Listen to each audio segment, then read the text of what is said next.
it's time for us to talk a little bit of Rewind, brought to you by our friends at AMC Theaters. This is a segment of the show we kind of call the Feeling Old segment, where we talk about all the films that this week are celebrating their 10th birthdays and their 20th birthdays. So let's start off with the movies turning 10. Turning 10 this week, we have The Legend of Zorro, Prime, Saw 2, and The Weatherman. And turning 20 years old this week, we've got the classic Vampire in Brooklyn.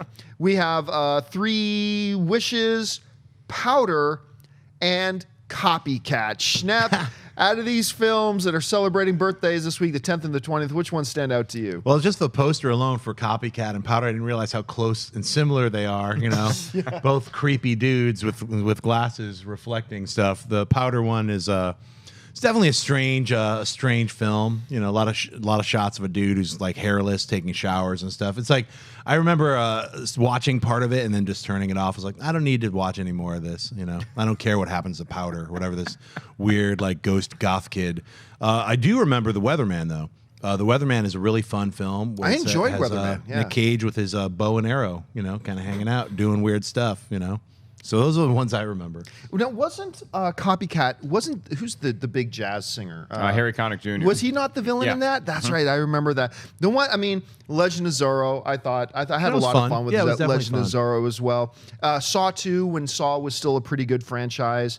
Vampire in Brooklyn, like this. But yeah, for me, the one that stands out the most to me is The Legend of Zorro. I wouldn't mind seeing, honestly, another Zorro film where now Antonio Banderas is in the position that Anthony Hopkins was in at the last Legend of Zorro, and now he's passing it on to John Boyega, or I don't know, or something along those lines. So I don't know. Which of these films stand out to you, Mark? I saw Prime and I got excited because I thought it was Primer, the time travel movie that came out in 2004. Which was awesome. Vampire in Brooklyn, one of maybe my all-time comedic idol, Eddie Murphy. I remember that movie coming out and being excited for it, and it got such a horrible critical reception that was the continuation of the decline of Eddie Murphy as like a box office superstar. Now he's made like good family movies since then, and you know, the Shrek franchise, but in the 90s he was really struggling. It was like that and Beverly Hills Cop 3. There are just a lot of movies, and you saw somebody who went from being like an A-list star to being like, he got made fun of on Saturday Night Live for that movie, and that's why he never came back until the 40th anniversary.